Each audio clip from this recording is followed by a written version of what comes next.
Shalom jemaat yang terkasih dalam Kristus. Saat-saat berdoa adalah saat-saat yang indah dan sungguh berharga. Saat-saat di mana kita boleh menjalin relasi yang dekat, relasi yang akrab dengan Tuhan. Saat-saat di mana kita boleh menyatakan rasa syukur kita kepada Tuhan dan juga menyatakan sikap hati kita yang sungguh mau bergantung kepada Tuhan dan mengandalkan Tuhan. Saudara yang terkasih, mari kita akan mempersiapkan hati kita masuk di dalam persekutuan doa. Mari kita masuk di dalam saat teduh.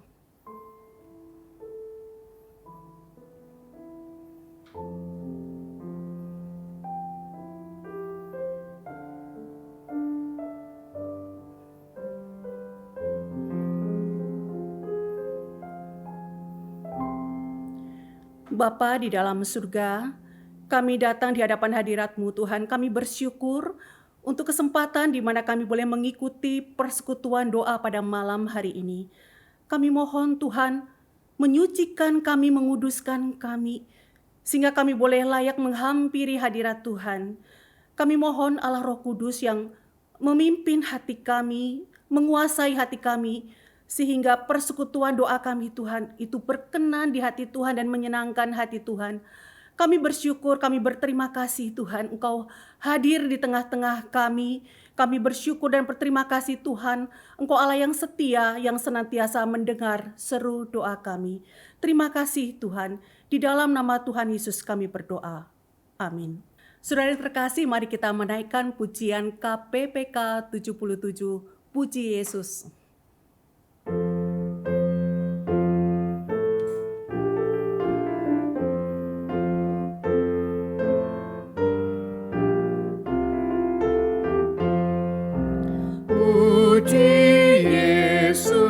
Puji Yesus penebusku, langit bumi masyurkan kasih-Nya. Puji Yesus, puji bala tentara surga, kuasa hormat berilah kepadanya. Gembala Yesus pelihara kita, siang malam kita dijaganya. Puji Yesus, masyurkan kebesaran-Nya. Puji Yesus selama-lamanya. Puji Yesus penebusku, Dia disalib sebab dosa-dosaku. Gunung batu harapan keselamatanku. Puji Yesus juru selamatku. Pujilah Dia yang tanggung susah kita dan limpahkan kasih karunia-Nya. Puji Yesus, masyurkan kebesaran-Nya. Puji Yesus selama-lamanya.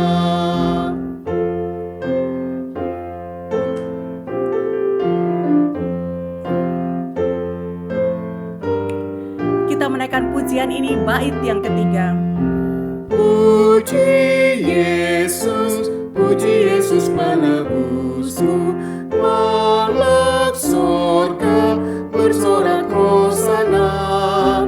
Yesus Kristus memerintah selamanya.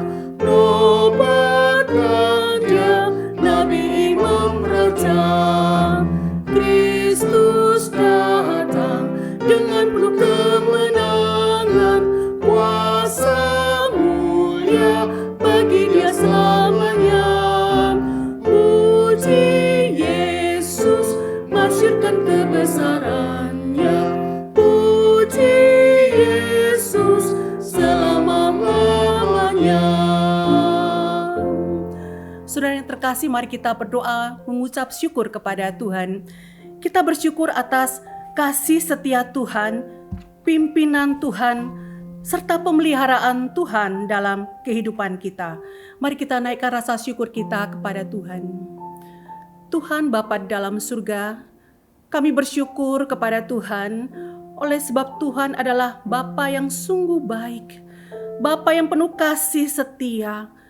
Kami bersyukur Tuhan, di dalam kehidupan kami sungguh boleh merasakan kebaikan Tuhan, akan kesetiaan Tuhan dalam hidup kami. Kami bersyukur Tuhan yang memelihara akan kehidupan kami, Tuhan yang menjaga akan kesehatan kami. Kami bersyukur ya Tuhan.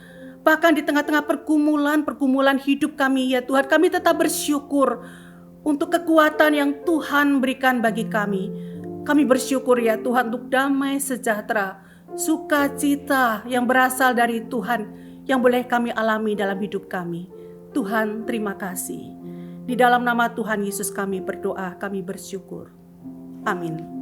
Saudara yang terkasih, mari kita berdoa untuk jemaat, agar jemaat boleh memiliki relasi yang indah dengan Tuhan melalui tekun bersaat teduh, berdoa, membaca, melakukan firman Tuhan, serta menyaksikan kasih dan Injil Kristus kepada orang-orang sekitar mereka.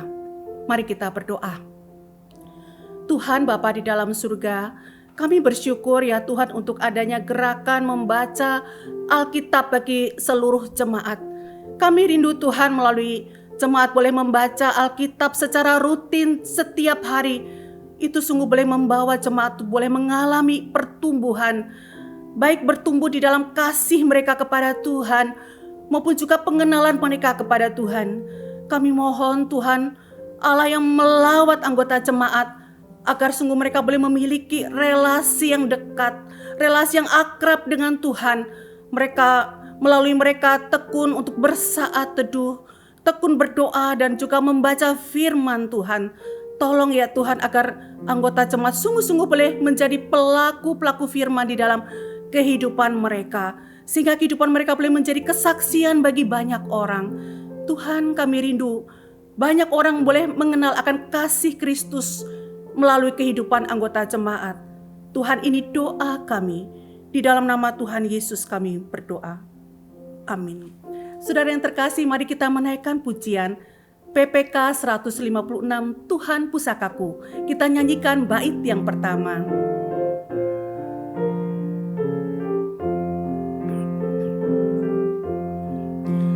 Tuhan, Engkau pusakaku yang berharga bagiku. Kuatkan hamba selalu berjalan di sisimu, berdekat padamu, berdekat padamu. Kuatkan hamba selalu berjalan di sisimu. Jemaat, mari kita berdoa untuk semangat pelayanan, kesetiaan serta kesehatian para hamba Tuhan, diaken serta aktivis gereja, agar pelayanan mereka sungguh-sungguh memuliakan Tuhan dan menjadi berkat bagi jemaat. Mari kita berdoa. Tuhan Bapa di dalam surga, kami berdoa menyerahkan untuk setiap pelayan-pelayan Tuhan. Kami menyerahkan ya Tuhan untuk setiap hamba-hamba Tuhan, setiap diaken, setiap aktivis gereja. Tuhan, kami menyadari bahwa kami membutuhkan kuasa Tuhan, pertolongan Tuhan yang boleh menopang pelayanan kami. Kami mohon Tuhan yang mengobarkan semangat pelayanan mereka. Tuhan yang memelihara akan kesetiaan pelayanan kami, bahkan juga kesehatian di antara kami, sehingga kami boleh bersama-sama melayani Tuhan, melakukan tugas-tugas pelayanan yang boleh Tuhan percayakan bagi kami.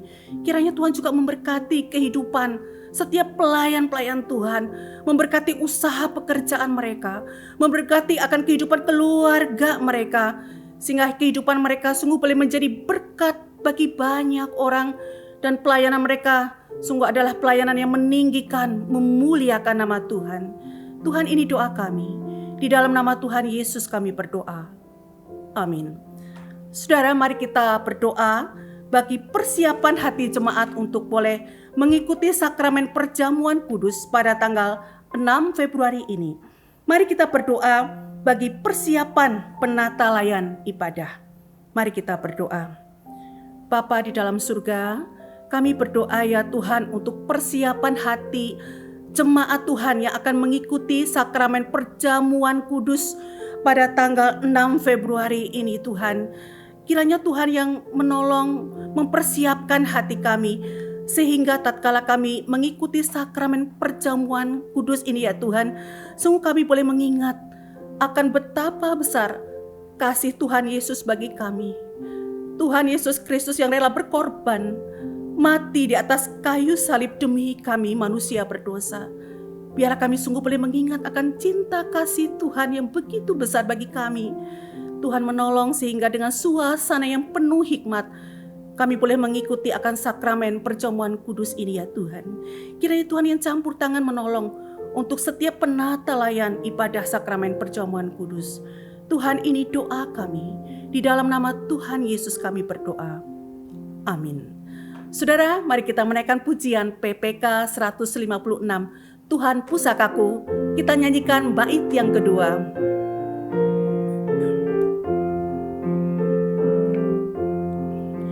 Ku tak minta harta dunia, barang yang nanti musnah. Tuhan, hanya anugerah-Mu itu cukup bagiku. Berdekat padamu, berdekat padamu, kuatkan hamba selalu berjalan di sisi-Mu. Saudara yang terkasih, mari kita berdoa untuk persiapan dibukanya kembali ibadah umum yang ketiga secara tatap muka yang akan dimulai pada tanggal 13 Februari ini. Mari kita berdoa untuk antusias dan kesetiaan jemaat untuk mengikuti ibadah onsite. Mari kita berdoa. Tuhan Bapa di dalam surga, kami berdoa menyerahkan ya Tuhan untuk persiapan dibukanya ibadah umum yang ketiga secara tatap muka di gereja kami pada tanggal 13 Februari ini Tuhan. Kiranya Tuhan yang campur tangan, Tuhan yang menolong segala persiapan-persiapan yang dilakukan. Kiranya Tuhan juga yang menolong untuk anggota jemaat, agar Tuhan memberikan mereka hati yang penuh dengan kerinduan, dengan rasa antusias untuk boleh mengikuti ibadah secara tatap muka, khususnya ibadah umum yang ketiga. Kiranya Tuhan juga menolong setiap kami, sehingga kami boleh mengikuti ibadah ini dengan mentaati akan protokol kesehatan. Ini doa kami Tuhan, di dalam nama Tuhan Yesus kami berdoa. Amin. Saudara yang terkasih, mari kita juga berdoa bagi bangsa dan negara kita, khususnya program vaksinasi booster yang dicanangkan pemerintah agar berjalan dengan baik, sehingga kasus lanjutan COVID-19 di negara kita, khususnya varian baru Omikron, itu dapat ditanggulangi dengan baik. Mari kita berdoa. Bapa di dalam surga, kami berdoa menyerahkan untuk bangsa dan negara kami ya Tuhan. Mohon Tuhan memberkati bangsa negara kami, memberkati pemerintah kami, khususnya upaya pemerintah di dalam menangani pandemi di negara kami Tuhan. Kiranya Tuhan yang campur tangan, Tuhan menolong, khususnya program vaksinasi booster, agar itu boleh dilaksanakan dengan baik di negara kami.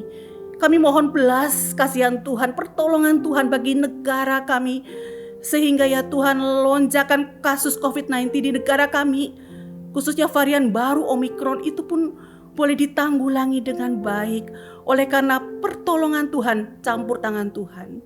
Ini doa kami Tuhan, di dalam nama Tuhan Yesus kami berdoa. Amin. Saudara terkasih, mari kita menaikkan pujian PPK 156, Tuhan Pusakaku. Kita nyanyikan bait yang ketiga. Tuhan pimpin hidup hamba dalam susah dan senang, hingga masuk pintu surga dan kekal serta Tuhan berdekat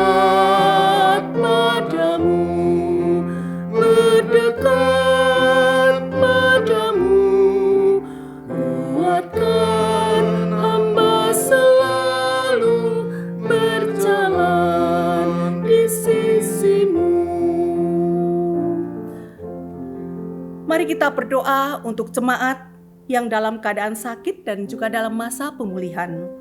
Kita berdoa untuk penginjil Cornelius, pemulihan dari sakit stroke.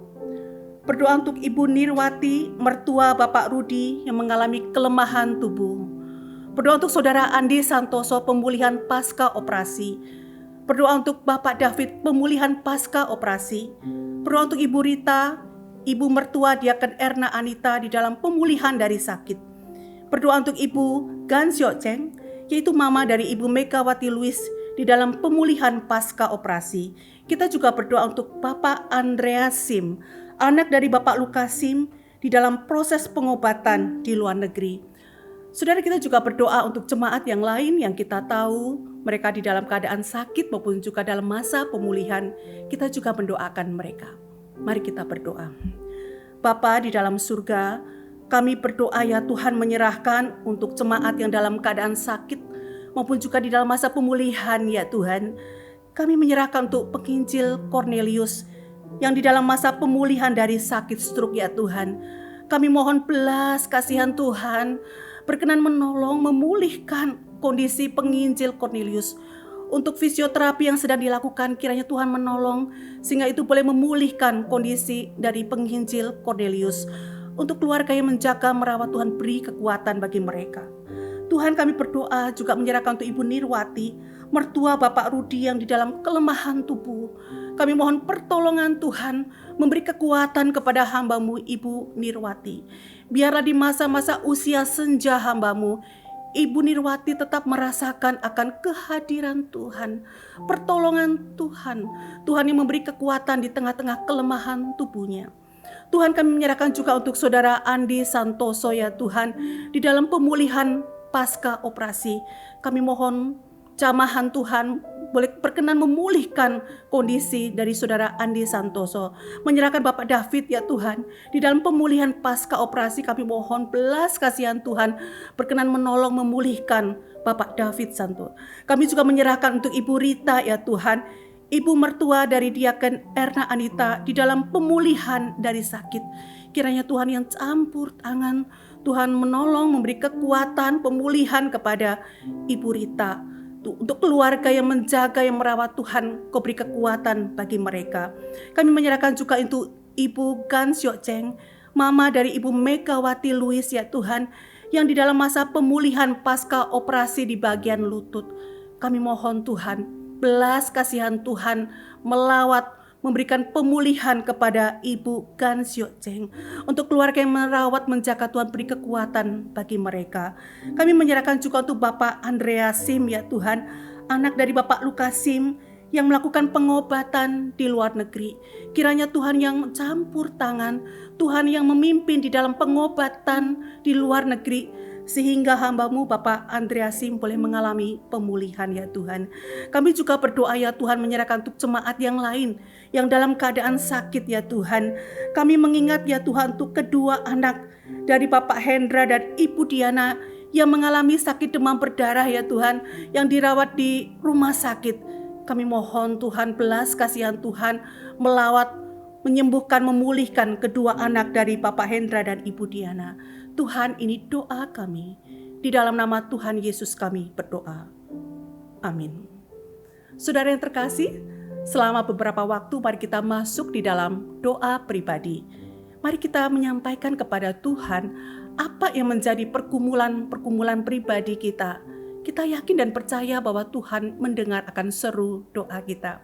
Kita masuk dalam doa pribadi.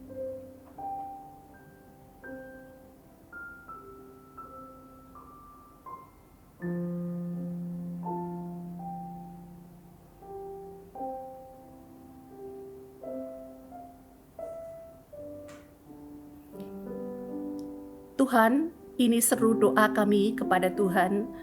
Kami bersyukur, kami berterima kasih Tuhan mendengar seru doa kami. Dan kami yakin dan percaya Tuhan akan menjawab doa kami seturut waktu Tuhan dan kehendak Tuhan. Di dalam nama Tuhan Yesus kami berdoa. Amin. Sebelum kita mendengarkan renungan firman Tuhan yang akan disampaikan oleh penginjil Venesia, mari kita menaikkan pujian KPPK 228 Ia melindungi jiwaku.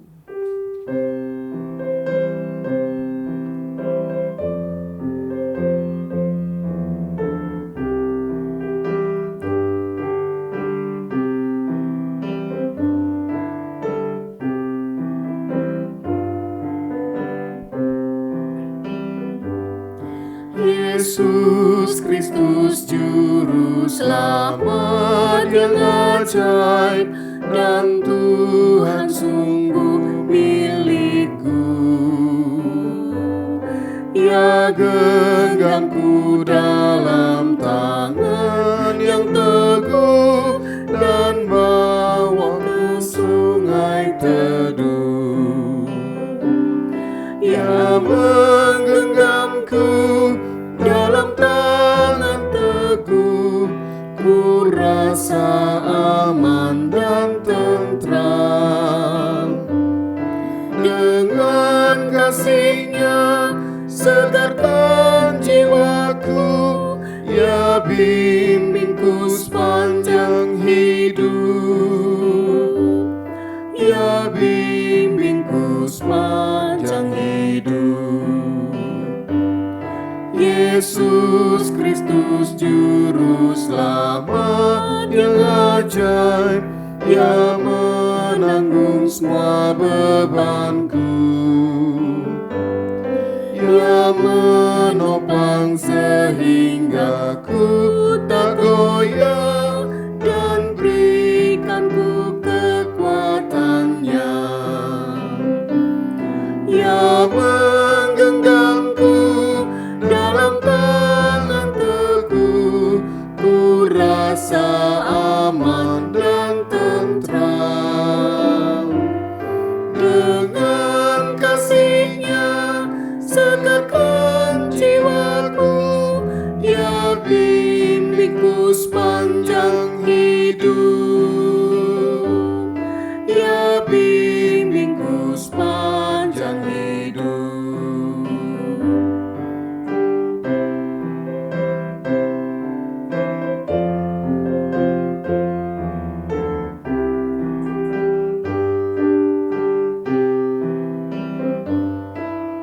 Kita menaikkan pujian ini bait yang ketiga. Anugerahnya diberikan setiap saat, Roh-Nya penuhi hatiku. Bila ku diangkatnya, ku puji Dia, mulia bagi penebusku.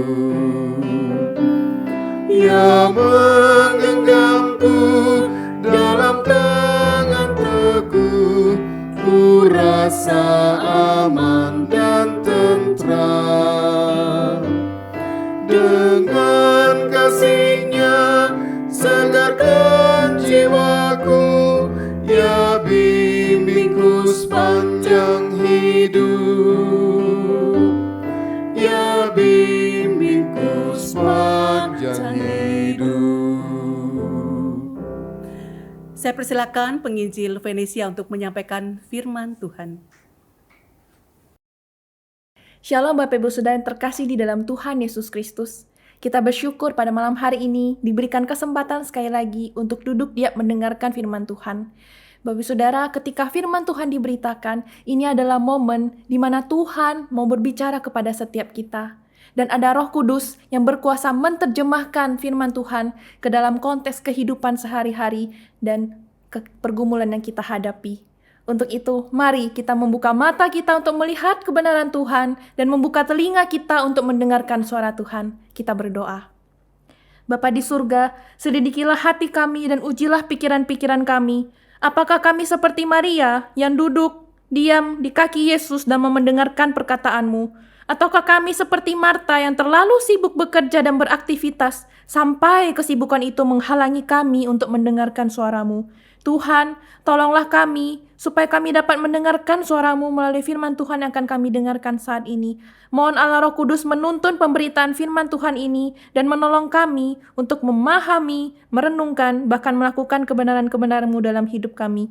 Tuhan, tegurlah kami akan kesalahan kami. Didiklah kami melalui firman Tuhan hari ini. Di dalam nama Tuhan Yesus kami berdoa dan memohon pertolongan-Mu. Amin. Mari kita membuka firman Tuhan kita dari Matius pasal 5 ayat 1-3. Matius pasal 5 ayat 1-3 bertuliskan, ketika Yesus melihat orang banyak itu, naiklah ia ke atas bukit, dan setelah ia duduk, datanglah murid-muridnya kepadanya. Maka Yesus pun mulai berbicara dan mengajar mereka, katanya, berbahagialah orang yang miskin di hadapan Allah, karena merekalah yang empunya kerajaan sorga. Bapak Saudara, suatu hari ada seorang suami yang sedang bercakap-cakap dengan istrinya di ruang tamu. Sang suami bertanya kepada istrinya, "Mah, apa sih yang membuat kamu bahagia?" Kemudian sang istri menjawab, "Aku bahagia kalau aku bisa belanja apapun yang aku mau. Aku bahagia ketika aku bisa pergi dengan bebas bersama dengan teman-temanku, makan bersama dan foto-foto bersama, dan upload di media sosial. Itu, kalau aku bahagia begitu." Kemudian sang suami berkata kepada istrinya, "Oh begitu ya kalau kamu bahagia." Sang istri pun kemudian terdiam sejenak dan sang istri bertanya kepada sang suami, "Pah, sebenarnya kita ini kaya atau miskin sih, Pah?" Nah, kemudian sang istri juga menjawab begitu ya, "Pah, sebenarnya kita ini kaya atau miskin? Mama kok merasa kita ini tidak kaya tapi juga tidak miskin." Kemudian sang suami menjawab kepada sang istri, "Mah, kalau kita melihat orang-orang miskin di luar sana yang setiap hari berjuang untuk sesuap nasi, kita mungkin merasa bersalah akan hidup kita yang cukup dan juga tidak berkekurangan. Tetapi kalau kita melihat orang-orang di luar sana yang orang-orang yang kaya, yang punya rumah yang mewah, mobil yang mahal, bisa pergi liburan ke luar negeri, kita merasa hidup kita miskin, Mah." Kemudian sang istri menjawab kepada suaminya, "Iya, Pak, benar. Kita ini tidak kaya, tidak miskin, tapi kita hidup cukup. Dan itulah Mama bisa bahagia bersama dengan Papa. Apapun keadaan yang Papa alami, baik kaya ataupun miskin, Mama tetap bahagia bersama dengan Papa. Tetapi aku akan lebih bahagia kalau aku tidak hidup miskin, Pak." Nah, Bapak Saudara, padahal tadi sang istri sudah berkata kepada sang suami, ia bahagia di saat kaya ataupun miskin, seperti mengucapkan janji pernikahan di altar suci. Tetapi sang istri ini di kalimat penghujung, di kalimat penutup ini ia merespon, "Aku akan bahagia kalau aku hidup tidak miskin." Bapak Saudara, ini adalah suatu gambaran yang mewakili suara orang di luar sana bahwa hidup miskin itu tidak enak, hidup miskin itu tidak bahagia. Padahal di Alkitab mengatakan bahwa orang miskin itu adalah orang yang berbahagia. Nah, mari pada hari ini kita akan membahas ucapan berbahagia yang pertama yang diajarkan oleh Tuhan Yesus ketika ia berkhotbah di atas bukit. Dan pada pertemuan selanjutnya kita akan belajar ucapan berbahagia lainnya. Bapak Saudara, ucapan bahagia pertama itu adalah, berbahagialah orang yang miskin di hadapan Allah, karena merekalah yang mempunyai kerajaan sorga. Aku memang orang miskin yang tak punya apa-apa. Bagaimana mungkin Tuhan menyuruh aku untuk berbahagia padahal aku miskin? Apakah benar ada orang miskin yang bisa bahagia? Dan jikalau memang ada, apakah yang dapat membuat dia bahagia di tengah kemiskinannya? Lihatlah, orang-orang kaya yang memiliki banyak harta, bisa beli apa saja, bisa hidup bahagia, sedangkan aku miskin, yang ada hanya aku dihina. Bagaimana mungkin aku bisa berbahagia di tengah kemiskinanku ini? Bapak Ibu Saudara, pada waktu itu Yesus sedang melihat orang banyak berkumpul. Orang-orang itu melihat bahwa Yesus melakukan karya-karya yang luar biasa yang mengubahkan banyak orang. Jadi orang-orang yang berkumpul pada saat itu terkagum akan karya yang Yesus lakukan. Dan jadi waktu itu Yesus sedang viral. Karena itu banyak orang yang datang kepada Yesus. Dan Yesus menggunakan kesempatan yang ada ini untuk memberitakan Injil kepada mereka. Dan karena orang begitu banyak, Yesus menggunakan kesempatan untuk memberitakan Injil Kerajaan Allah. Yesus naik ke atas bukit, ia duduk di sana, dan ia mulai mengajar orang banyak. Begitu juga dengan murid-murid Yesus. Murid-murid Yesus juga datang mendekat kepada Yesus karena ingin mendengarkan akan pengajaran Yesus yang luar biasa yang dapat mentransformasi hidup banyak orang. Bapak Ibu Saudara, dikatakan di dalam Matius pasal 5 ayat 1-2 yang tadi sudah kita baca. Ketika Yesus melihat orang banyak itu, naiklah ia ke atas bukit dan setelah ia duduk, datanglah murid-muridnya kepadanya. Maka Yesus pun mulai berbicara dan mengajar mereka. Bapak Saudara, ketika Yesus mulai berbicara dan mengajar mereka, He opened His mouth, itu berarti apa? Perkataan ini hanya muncul ketika seseorang mau mengucapkan kata-kata yang terdalam yang berasal dari dalam hatinya. Dengan kata lain, ketika Yesus mulai berbicara dan mengajar orang banyak itu, ini berarti apa yang Yesus ungkapkan, apa yang Yesus katakan yang berasal dari mulutnya itu adalah kata-kata yang berasal dari dalam hatinya. Yesus berkata kepada orang banyak, berbahagialah. Dan dengan demikian, kata berbahagia yang ini merupakan ungkapan hati Tuhan Yesus. Kata-kata yang berasal dari dalam hati Tuhan Yesus. Dan maka dari itu Bapak Ibu Saudara, saya ingin menekankan bahwa ucapan berbahagia ini adalah isi hati Allah. Ucapan bahagia ini berasal dari isi hati Allah bagi umat yang dikasihinya, termasuk kita. Jadi Bapak Ibu Saudara, berbahagialah, berbahagialah, dan berbahagialah. Ini adalah isi hati Allah. Bapak Saudara, berbahagialah orang yang miskin di hadapan Allah karena mereka empunya kerajaan sorga. Yesus berkata berbahagialah. Pasti kalau kita duduk di kaki bukit pada saat itu, kita bisa membayangkan dan kita penasaran Tuhan Yesus mau ngomong apa, berbahagialah apa. Bapak Ibu Saudara, kita penasaran akan kelanjutan dari khotbah Tuhan Yesus. Tuhan Yesus tidak berkata berbahagialah orang yang kaya, berbahagialah orang yang punya segalanya, berbahagialah orang yang bisa membeli segala sesuatu dengan mudah. Ibarat membeli 10 bungkus samyang dengan harga 1 Indomie. Bapak Saudara, Yesus berkata, berbahagialah orang yang miskin. Bapak Ibu Saudara, mari kita melihat kata berbahagia ini dengan lebih dalam lagi. Kata berbahagia ini dapat diartikan sebagai bukan hanya bahagia, senang, atau sukacita, tetapi lebih tepat diartikan sebagai diberkatilah. Dan diberkatilah ini berarti diperkenan oleh Tuhan. Jadi Yesus ingin mengatakan bahwa diberkatilah orang yang miskin di hadapan Allah. Atau dengan kata lain, orang yang miskin di hadapan Allah itu adalah orang yang diperkenan oleh Allah. Bapak Saudara, saya bayangkan ketika Yesus mengucapkan hal ini, murid-murid dan orang-orang banyak yang duduk di kaki bukit pada saat itu, mereka heran, mata mereka melotot. Wah, bagaimana mungkin orang yang miskin disebut berbahagia? Bagaimana mungkin orang miskin itu bisa bahagia, padahal hidupnya begitu melarat? Bukankah orang miskin itu adalah orang yang tidak mendapat berkat? Bukankah orang miskin itu adalah orang yang berdosa, orang yang terkutuk, orang yang terpencilkan? Bapak Ibu Saudara, di dalam bahasa aslinya kata miskin di dalam Alkitab ini mempunyai 2 arti. Arti yang pertama yaitu miskin tetapi masih mempunyai sesuatu. Miskin tetapi ada usaha untuk memenuhi kebutuhan. Sedangkan arti kata yang kedua, miskin di dalam Alkitab itu berarti miskin dan tidak punya apa-apa. Sebuah kemiskinan yang sepenuhnya dan yang terhina. Dan di dalam konteks Matius 5 ayat 3 ini, kata miskin ini memiliki arti yang kedua, yaitu miskin tanpa mempunyai apa-apa. Sebuah kemiskinan yang sepenuhnya dan yang terhina dan tanpa adanya usaha atau pekerjaan untuk memenuhi kebutuhan itu. Jadi miskin dalam konteks Matius ini adalah miskin dan tidak punya apa-apa.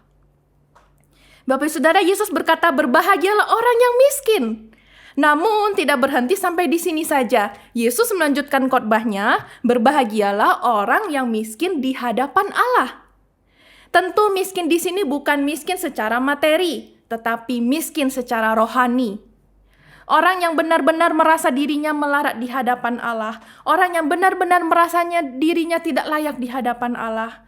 Orang yang merasa dirinya itu benar-benar tidak ada apa-apanya kalau tidak ada Tuhan yang menopang. Kalau tidak ada Tuhan yang hadir dalam kehidupannya. Jadi orang yang miskin ini berarti orang yang merasa dirinya tidak punya apa-apa. Orang yang merasa dirinya benar-benar kosong. Sehingga hanya Allah yang bisa menguasai dan mengisi hidupnya.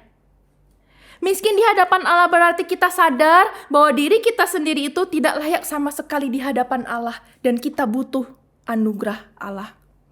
Bapak Saudara, karena kata berbahagia itu berarti diberkati, maka miskin itu bukan soal ada usaha atau pekerjaan untuk memenuhi kebutuhan. melainkan karena kondisinya yang begitu miskin tanpa usaha, orang itu menyadari bahwa keadaannya miskin dan ia mau bergantung sepenuhnya kepada Allah. Dan sikap seperti inilah yang diperkenan oleh Allah. Dan kita tidak perlu khawatir, meskipun kita miskin, tetapi kita diberkati oleh Allah. Karena berbahagia berarti diberkati. Jadi kalau kita miskin, kita diberkati oleh Allah. Inilah kasih karunia dan kebaikan Allah bagi kita sekalian. Bapak Saudara, Yesus pernah mengajarkan perumpamaan tentang orang Farisi dan pemungut cukai yang berdoa di bait Allah. Mari kita menyaksikan video ilustrasi dan kita melihat siapa yang disebut berbahagia oleh Tuhan. Apakah orang Farisi atau pemungut cukai? Mari kita menyaksikan videonya.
Bapak Saudara, di dalam perumpamaan yang Yesus ajarkan itu, pada waktu itu orang Farisi dan pemungut cukai sedang datang ke bait Allah untuk berdoa. Orang Farisi maju ke barisan paling depan dan berdoa kepada Allah. Ya Allah, lihatlah aku. Ya Allah, aku mengucap syukur kepadamu, karena aku tidak sama seperti orang lain. Bukan orang lalim, bukan orang pezina, ataupun bukan orang perampok. Mungkin pada saat itu juga ia melirik ke belakang, Bapak Ibu Saudara. Ia melirik ke belakang dan ia melihat, oh, ada si pemungut cukai. Ada pemungut cukai. Tuhan, aku tidak sama dengan pemungut cukai itu, Tuhan. Pemungut cukai itu begitu berdosa. Aku tidak sama dengan si pemungut cukai itu. Tuhan, lihatlah aku juga, aku berpuasa 2 kali seminggu. Aku juga memberikan 1/10 dari penghasilanku. Lihatlah aku, Tuhan. Bapak Ibu Saudara, orang Farisi ini begitu sombong dan merasa dirinya begitu taat dan saleh di hadapan Tuhan. Kalau kita lihat secara manusiawi, memang orang Farisi ini begitu hebat. Dia hidup dalam kesalehan dan ketaatan pada aturan agama. Dan ia memamerkan dan menyombongkan dirinya di hadapan Tuhan. Suruh lihat apa yang ia kerjakan di hadapan Tuhan. Tetapi Bapak Saudara, orang Farisi ada di paling depan dan orang pemungut cukai itu ada di belakang. Sebaliknya kita melihat bagaimana pemungut cukai juga datang di hari yang sama ke bait Allah. Ia berdiri jauh-jauh di belakang pojok ruangan itu. Ia merasa dirinya tidak layak karena pekerjaannya sebagai pemungut cukai. Bahkan dikatakan menengadah ke langit pun ia tidak layak. Menengadah ke langit pun pemungut cukai itu tidak sanggup untuk melakukannya. Dengan hati yang hancur ia berkata apa, Bapak Ibu Saudara? Ya Allah, kasihanilah aku orang berdosa ini. Kasihanilah aku ya Allah. Bapak Saudara, kita dapat melihat dua gambaran orang yang berbeda ini. Dan inilah gambaran bagaimana seseorang yang miskin di hadapan Allah yang ditemukan di dalam diri si pemungut cukai. Bukan seperti orang Farisi yang berusaha menunjukkan bahwa dirinya itu orang yang taat dan orang yang rohani. Bukan seperti orang Farisi yang merasa dirinya layak di hadapan Allah. Tetapi seperti si pemungut cukai yang merasa dirinya itu kecil, tidak ada apa-apanya, tidak layak di hadapan Allah. Bahkan untuk memandang kepada Allah saja, ia tidak berani melakukannya karena ia begitu berdosa. Dia merasa dirinya begitu tidak layak, maka dari itu ia memohon belas kasihan dari Allah. Inilah orang yang miskin di hadapan Allah. Bapak Saudara, biasanya orang miskin itu memikirkan besok mau makan apa ya? Uangku hanya ada segini, besok mau makan apa ya? Bapak Saudara, hidupnya seolah-olah bergantung pada makanan atau uang dari pemberian orang lain untuk bertahan hidup. Inilah yang menjadi gambaran bagi kita. Kita ini miskin dan kita perlu anugerah Tuhan. Berbeda dengan orang kaya yang merasa tidak butuh anugerah Tuhan dan merasa memiliki segalanya. Bapak Ibu Saudara, namun kabar baiknya meskipun kita miskin, khususnya miskin secara rohani, Allah memperhatikan kemiskinan kita. Ia datang ke dalam dunia untuk menebus dosa dan menyelamatkan kita. Inilah anugerah yang melampaui segala rasio manusia dan kita butuh akan anugerah ini. Karena kita ini miskin, kita butuh anugerah Tuhan. Bukan karena kita butuh, tetapi oleh karya inisiatifnya Allah mau mengaruniakan anugerah itu kepada kita yang tidak layak ini. Kita patut bersyukur dan menghidupi anugerah keselamatan itu yang sudah kita terima. Dan hari ini kita belajar bagaimana kita dapat menghidupi anugerah keselamatan itu dengan menyadari bahwa diri kita ini miskin, diri kita ini tidak layak di hadapan Allah dan kita butuh anugerah Allah. Bapak Saudara, kita butuh anugerah Allah yang telah menyelamatkan kita, keselamatan satu kali untuk selama-lamanya. Bapak Saudara, jikalau dunia berkata, berbahagialah orang yang kaya, karena mereka lah yang empunya kerajaan dunia. Tetapi Yesus berkata kepada kita pada hari ini, berbahagialah orang yang miskin di hadapan Allah, karena mereka lah yang empunya kerajaan sorga. Ini adalah hal yang kontroversial, namun kita percaya kepada firman Tuhan yang adalah kebenaran. Bapak Saudara, mungkin ada di antara kita yang merasa saat ini baik-baik saja. Relasiku dekat sama Tuhan, kehidupan kerohanianku juga baik-baik saja, rajin melakukan disiplin rohani, mengikuti gerakan membaca kitab setiap hari, aku baik-baik saja Tuhan, I'm fine. Apakah Bapak Saudara, apakah benar kita fine-fine saja? Atau sebenarnya kita sedang tidak fine, kita sedang tidak baik-baik saja? Bapak Saudara, jika kita merasa kehidupan kerohanian kita baik-baik saja, sebenarnya disinilah titik di mana kita paling tidak layak di hadapan Tuhan. Ketika kita merasa kehidupan kerohanian kita baik-baik saja, disinilah titik di mana kita merasa tidak layak di hadapan Tuhan. Seperti orang Farisi yang merasa hidupnya fine-fine saja, orang Farisi merasa dirinya begitu hebat, tetapi itu tidak diperkenan Tuhan, tidak diberkati Tuhan, tidak berbahagia. Tetapi berbeda dengan si pemungut cukai, ia tidak layak di hadapan Tuhan dan ia menyadari kerapuhan dirinya dan ia butuh anugerah Allah. Bapak Ibu Saudara, apakah kita ada yang seperti ini? Seperti orang Farisi yang merasa kehidupan kita oke, rajin beribadah, tekun berdoa, membaca firman Tuhan, mesbah keluarga dan sebagainya.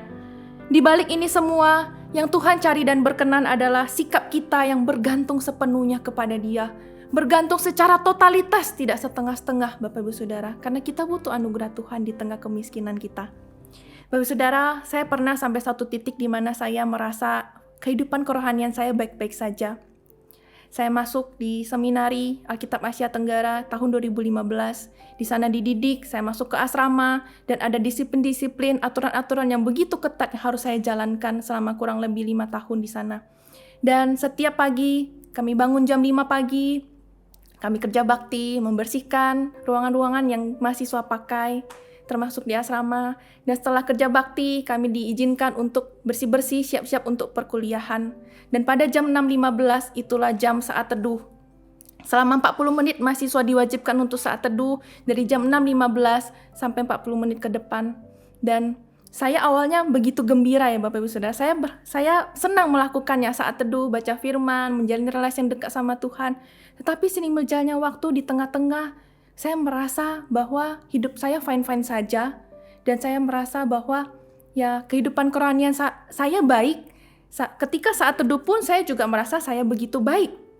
Bapak Saudara, tetapi dari sini ketika mempersiapkan firman Tuhan pada malam hari ini, saya teringat akan pengalaman saya pada waktu di seminari tentang saat teduh, tentang disiplin rohani dan merasa kehidupan baik-baik saja. Dan ini adalah suatu bahaya Bapak Saudara, suatu reminder bagi saya pribadi bahwa di tengah kehidupan kerohanian yang baik-baik saja itu belum tentu sebenarnya baik menurut Tuhan. Justru saya perlu lebih bergantung sepenuhnya lagi kepada Tuhan, merasa bahwa diri saya itu miskin secara rohani, tidak layak, dan saya mau bergantung sepenuhnya kepada Tuhan.